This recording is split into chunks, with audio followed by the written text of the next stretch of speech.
안녕하세요. 전업투자자 복리입니다. 이 영상은 5월 5일 금요일 새벽 2시 6분에 지금 영상을 녹화하고 있고요. 얼마 전에 어젠가요? 작년 9월 잭슨홀 미팅 악몽 재현되나라는 제목으로 영상을 올리면서 미국 증시가 다음 주까지 약세가 나올 가능성을 언급을 드렸었는데 오늘 또 지금 다우지수가 미국 지역은행 부실화 우려 때문에 지금 1%대 하락이 나오고 있고 상대적으로 나스닥은 지금 빅테크 기업 시총이 큰 회사들이 좀 버텨주면서 마이너스 0.2% 정도 하락이 나오고 있어서 일단 다우지수가 좀 하락폭이 크게 나오고 있는 상태입니다. 보시면 은행권 부실화가 문제가 되니까 사람들이 안전자산인 금을 사들여서 금이 신고가 부분이고요. 국채도 막 사들이다 보니까 반대로 국채 금리는 현재 급락하고 있습니다. 그리고 달러도 원래 강세가 돼야 되는데 지금은 달러가 그 신호등 역할을 상실했어요. 그래서 이제 올해 최대 키워드는 물가거든요. 결국 물가가 모든 것을 결정할 거예요. 물가 흐름 추이에 따라서 달러, 국채금리, 통화시장이 다 같이 움직이거든요. 그래서 물가만 보면 된다. 연준은 물가만 본다고 했으니까요. 일단 어제 연준 연설로 어, 데이터를 보면서 금리를 추가로 올릴 수 있다는 말을 했기 때문에 2월부터 3월까지 랠리를 이끌었던 4월까지죠. 물가 하락에 따른 연준의 피벗 가능성이라는 기대감이 사라졌어요. 그래서 시장이 추가로 상승할 수 있는 명분이 일단 약해졌다. 일단 그렇게 보시면 될 것 같고요. 보시면 지금 이 하단이 세 개가 팩웨스트 뱅크하고 메트로폴리탄 뱅크, WAL 뱅크가 급락하고 있죠. 어제도 연일 급락이에요. 그래서 다우지수가 많이 빠지고 있고 대형주인 JP모건 체이스도 어제 2% 빠졌는데 오늘 또 1.58% 빠지고 있어요. 그래서 일단 상황이 좋지 않은 것 같고요. 제가 미리 정리해 놓은 그림이 있는데 보시면 이게 지금 다 월봉 차트거든요. 이거는 그렇죠. 월봉이죠. 다우 지수를 보면 여기가 정고점 자리인데 거의 많이 올라왔었죠. 그래서 거의 격차가 없는데 이제 하단 지지 라인은 이번에 바닥이 나왔어요. 근데 상단 저항 라인 부근 가니까 정확하게 음봉이 나오고 있고 나스닥은 다우보다 회복을 많이 못했잖아요. 고점이 여기니까. 그래서 이 다우지수와 나스닥의 괴리율이 어떻게 해결될까 궁금했었는데 결국은 은행권 문제. 이 은행권 문제도 결국은 금리 때문이죠. 근데 금리는 물가와 연계가 되니까 결론은 물가만 보면 된다는 결론이 나옵니다. 그래서 은행권 문제로 나스닥과의 격차를 해소주는 걸로 보이고요. 나스닥 빅테크는 좀 강한 흐름, 몇 종목이 강해서 일단은 오늘은 크게 밀리고 있지 않으나 역시 나스닥도 상당 저항라인 근방에 도달을 했다고 보시면 되겠습니다. 그러나 나스닥은 금리 인상에 취약한 거는 사실이죠. 지금 연준이 어제 파월 의장이 금리를 동결하거나 또는 인하한다는 말을 할 수 없었던 이유는 여기 있는데요. 어, 식료품과 에너지 가격을 제외한 근원 CPI 추이예요. 러시아와 우크라이나 전쟁이 나온 후에 급등을 했다가 내려오는데 내려오다가 하락을 멈추고 살짝 위로 돌아섰죠. 그렇죠. 그래서 근원 소비자 물가지수가 현재 5.6%인데 이번 달 이제 10일 날 발표가 되는데 하락이 안 된 5.6으로 나오고 있어요. 근데 좀 불안한 게 오늘 발표된 시간당 임금이 올랐고 지난달 말에 발표된 개인 소비지출 물가가 하락하지 않았거든요. 그래서 이 근원 CPI가 연준이 원하는 3%대 언더로 내려오려면 굉장히 많은 시간이 걸릴 거예요. 이제 이 부분이 하나 있고, 이제 그 헤드라인 CPI가 또 있거든요. 이거는 다 포함해서 보는 건데, 여기서 고점을 찍고 급격히 내려오니까 1월에서 4월까지 증시 반등이 나올 수 있었던 건데, 전 지난달이 5%였는데 예측이 이번 달은 5.2%로 전월 대비 0.2% 상승이 전망되고 있어요. 여기까지는 석유 가격이나 국제 소매 가격 이런 게 하락해서 빠르게 내려왔지만 이제 여기서부터는 얘기가 좀 다르다 이거죠. 오히려 백으로 다시 리바운드 될 수도 있고 둔화 속도가 매우 느려질 거예요. 그래서 다음 주에 발표될 10일날 발표될 CPI를 기점으로 나스닥도 이제 이 지지선 하단, 다우지수도 이 지지라인 하단까지는 일단 6월달은 모르겠지만 일단 이번 달은 조정이 나올 걸로 일단 보고 있습니다. 그리고 그래서 저는 이슈가 있는 종목이 더 간다라고 보고 있는데 그래서 지금 이걸 해칭 테마 시장이 떨어질 때 오히려 반대로 상승하는 종목이라고 해서 이제 해칭 테마라고 하고 있는데요. 저는 그래서 대한제당 보유 2일차거든요, 오늘이. 근데 아직 매도를 하지 않고 있는데, 이게 원당 설탕 국제 선물 가격인데, 17년 만에 최고가인데, 오늘 반등이 나오고 있고요. 그 다음에 사료주들이 영향을 받는 소맥, 밀 선물 가격은 러우 전쟁 이후에 고점 찍고, 하단 지지라인에서 이제 반등이 나오고 있어요. 그래서 현재 시장 하락시 움직이는 해칭 테마는 페그라이트, 히토류하고 사료주였는데 오늘은 사료주가 밀렸죠. 그리고 페그라이트는 저는 어제 유니온 10% 수익 내고 나왔는데 이제 위험한 자리라고 했는데 오늘 전체적으로 급락했죠. 근데 시간에서도 테슬라가 페그라이트를 사용하지 않고 전해질로 이제 한다는 얘기가 나와서 또 시간에서도 그 종목들이 하락을 했어요. 그래서 현재 유일하게 남은 해칭 테마는 이제 개별 주들을 제외하고 나면 곡물하고 설탕, 원자재 관련주밖에 없거든요.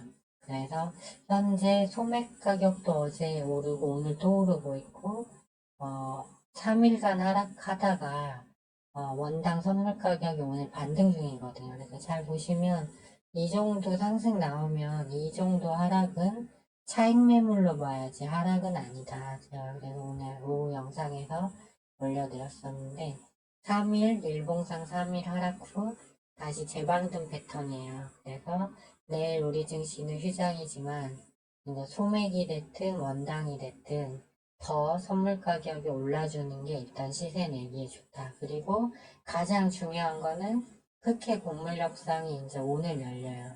러시아가 참여할지 안 할지는 알 수는 없지만 이게 만약 타결이 안 되고 부결이 되면 미국 증시는 현재 일단 하향 추세고 이제 오늘 미국장이 끝나고 애플 실적이 나오긴 하는데 아까 말씀드렸듯이 자사주 매입 계획을 항상 발표하고는 있지만 임원들이 많이 팔았죠. 실적 발표 전에. 그래서 실적시가 좋지 않아서 아마 오늘 저녁에 다시 열리는 미국장은 하락 추세를 이어갈 가능성이 높다. 그래서 만일 흑해 곡물 협정이 불발되면 월요일하고 화요일에서 주 초에 강하게 이 곡물주들이 시세가 날 수 있다라는 게 저의 매매 시나리오예요. 분석이기도 하고요.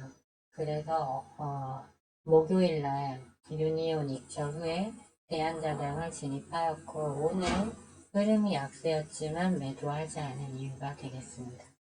그래서 일단 물가가 올해는 핵심인데 만만치 않다라는 건 이제 제 설명 들으시니까 알 수 있죠. 그래서 일단 5월은 힘들다. 지금 국제유가가 경기 침체 우려도 많이 빠져서 헤드라인 CPI가 6월에는 더 내려올 수 있을지 모르지만 일단은 좀 어렵고 시간당 임금이 또 올랐기 때문에 근원 CPI는 좀 더 문제다. 그래서 5월달은 이 지지선 하단까지 내려오는 흐름이 나올 것이다 라는 게 일단 제 중기 시황입니다. 지금 보시면 소맥이 어제 3.7% 오르고 현재도 1.24% 상승 중이고 미국 설탕 선물은 1.55%, 런던 설탕도 1.37% 오르면서 하락하다가 다시 올라가는 흐름이 나오고 있어요. 이거는 시나리오대로 가고 있으니까 매우 좋은 흐름입니다. 이제 오늘 흑해 협상이 중요한데 그거에 대한 제 전망은 이렇습니다. 러시아가 총 3번에 걸쳐서 재연장을 해줬는데 러시아가 요구하고 있는 것은 지금 국제결제망에서 퇴출된 스위프트 그 망을 열어달라는 거 하나, 그리고 러시아산 비료, 곡물 수출을 허가해 줄 것, 그리고 그것을 실어 나르는 선박에 보험 가입을 허용해 줄 것. 왜 그러냐면 배를 싣고 가다가 침몰하면 보험이 안 들어있으면 보상을 못 받으니까 그 보험을 가입 못하게 하는 것만으로도 러시아 수출이 제한되는 효과가 있거든요. 그래서 너무 많아요. 그 다음에 러시아 주요 은행은 스위프트 계좌 동결된 거 열어달라. 그래서 사실상 미국이랑 유럽이 들어주기 어렵고 또 지금 상황이 크렘린 드론 공격이 또 러시아에서 이제 미국이 배후다라고 주장하고 있고 헤르손 지역에서는 곧 우크라이나에 대해 공식 공격이 예상되고 있거든요. 그리고 무엇보다 흑해 협상 종료일이 이번 달 18일인데 17일부터 열리는 G7 회의에서 러시아 품목은 생선이든 뭐 에너지든 곡물이든 전면 수출 수입을 하지 말자라는 안이 올라와 있기 때문에 항상 그 협상 불발을 기대하고 매수했다가 3번이나 그게 안 돼서 학습 효과라고 해야 하나? 그래서 오늘 좀 더 빠진 것 같은데 이번은 좀 상황이 다르다. 한 베팅 해볼 만한 자리라고 일단은 보았습니다. 네, 이렇게 이해해 주시면 될 것 같고요. 이게 지금 다우 산업지수인데 이건 실시간 업데이트가 안 돼서 제가 하락폭만큼 그려놨는데 이 상단 저항 라인을 살짝 뚫었다가 다시 밀리면서 이제 하단 지지 라인을 테스트하러 가고 있어요. 아마 CPI 발표 전까지는 이 라인은 지킬 것 같지만 만약 CPI가 예측치보다 높아진다면 그때는 이 지지 라인도 좀 깨지는 흐름이 나올 수 있고 나스닥 같은 경우는 이제 은행권 문제에서 상대적으로 자유롭다 보니까 오늘 이 1차 지지선 부분에서 아래 꼬리 달고 올라왔죠. 하지만 10일날 물가가 잘못 나오면 나스닥이 그때는 더 크게 반응을 해서 이 2차 지지라인 부분까지 내려올 거라고 보고 있어요. 그래서 이 자리가 이제 예측대로 간다면 이 자리가 올 때까지는 매매를 쉬거나 아니면 시중의 유동성은 아직 54조로 풍부하니까 이슈가 있는 테마를 매매하는 게 좋은데 저는 그게 일단 다음 주 초는 곡물이랑 사료 이런 관련주라고 저는 일단 판단을 했고요. 만일 이 구간까지 내려와서 다시 올라가게 된다면 그때는 다시 시장 상승 시 수익이 나는 반도체나 뭐 이런 종목을 매수하면 된다고 보고 있습니다. 국내 증시 같은 경우도 코스닥이 지금 이 하단 라인에서 일단 반등이 나왔지만 제 예측대로 미국장이 밀리면 이 라인이 깨져서 775까지 갈 확률도 있습니다. 그래서 지금 매우 주의를 요하는 좀 어려운 구간이다 이렇게 이해를 하셨으면 좀 좋겠고요.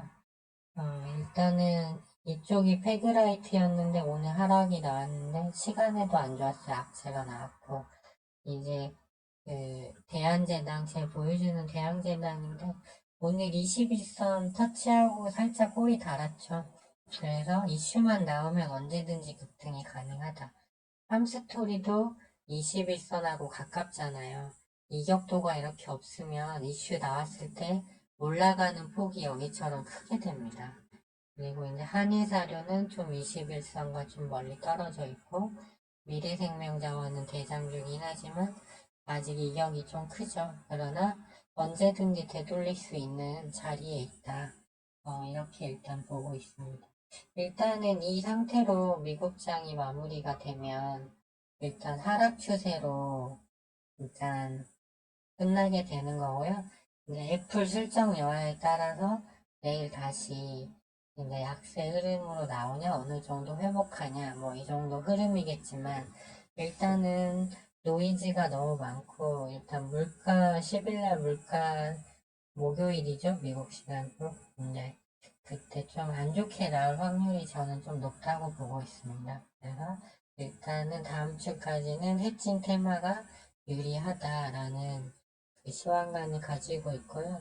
그렇게 되면 한국은 지금 신용잔고가 아직도 19조 1천억이나 되고, 그래서 또 계속 외인이 코스닥을 계속 팔고 있거든요. 그렇기 때문에 의외로 하락폭이 국내 증시는 크게 나올 수 있고, 그러면 결국 이슈가 있는 곳이 간다 이렇게 보고 있습니다. 오늘 또 지수가 보합만 가주니까 이렇게 중소형 테마 중에서 보면은 막 19%, 23% 에코플라스틱 같은 거 막 23% 갔다가 결국 4%로 끝나고, 오파스넷 또 17.67까지 올랐다가 반절 이상 떨어지고 뭐 이런 일들이 오늘 벌어졌거든요. 근데 지수가 밀리면 결국 다 내려가고, 결국은 균일하게 테마를 형성한 섹터가 잘 간다라고 보고 있습니다. 오늘 바이오 제약이 좀 오르긴 했지만 단발성이고, 2차 전지도 약세, 그 다음에 반도체 약세에서 시총 큰 자동차, 그 다음에 IT, 뭐 철강, 조선 다 약세입니다. 그래서 일단은 이런 소형 테마에 머물러야 된다.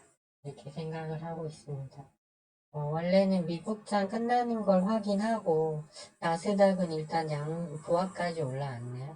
그래서 이제 끝나는 걸 확인하고 올릴까 했는데, 일단은 미리 이제 대략적인 맥락이 이런 식으로 간다는 거 흐름, 그리고 오늘 사료주, 곡물주 갖고 계신 분들은 오늘 밤 흑해 일단 선물 가격은 오르고 있으니까 흑해 협상 결과가 가장 중요하다. 이렇게 이해를 해주시면 될 것 같습니다. 네, 지금까지 시청해주셔서 감사하고요. 좋아요와 알림 신청은 영상 제작에 큰 힘이 됩니다. 그러면 저는 이제 일요일 정도나 해서 이제 흑해 곡물 협상 결과까지 나오면 내일이라도 그렇죠, 일요일 토요일이라도 해서 영상 한번 미국장 결과까지 해서 한번 다시 올려드리도록 하겠습니다. 그럼 모두 편한 밤 되시기 바랍니다.